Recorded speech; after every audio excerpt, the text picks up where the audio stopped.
Sommes-nous en train de nous préparer à la Troisième Guerre mondiale? En Suède, près de 5 millions d'habitants ont reçu dans leur boîte aux lettres une brochure jaune de 32 pages en cas de crise ou de guerre.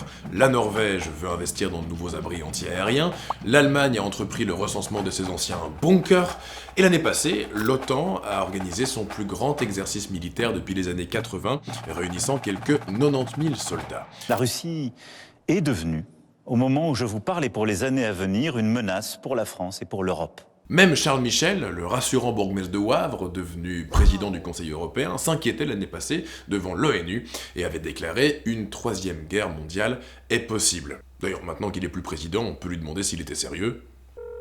Charles Michel n'est pas disponible actuellement. Veuillez laisser un message. Bref, tout ça est assez inquiétant, mais que faut-il en penser vraiment? Alors déjà, c'est important de dire que quand on se pose ces questions depuis l'Europe occidentale, on a tendance à le faire de façon assez auto-centrée.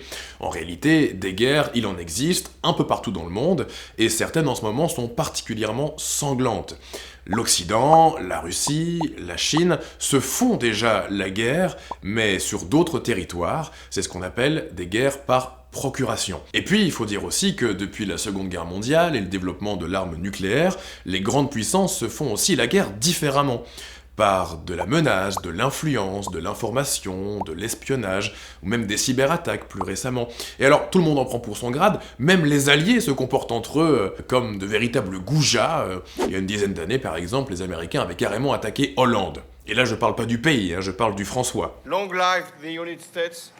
Tout ça pour dire que malgré tout le contexte actuel, une guerre totale, comme on se l'imagine, avec tous les pays du monde qui s'envoient des bombes dans tous les sens, bien ça reste quand même assez peu probable, et de toute façon, avec les bombes qu'on a à l'heure actuelle, ce serait probablement la fin du monde, toute grosse bombe. Mais avant que Charles Michel nous réponde, on va quand même poser la question à ChatGPT.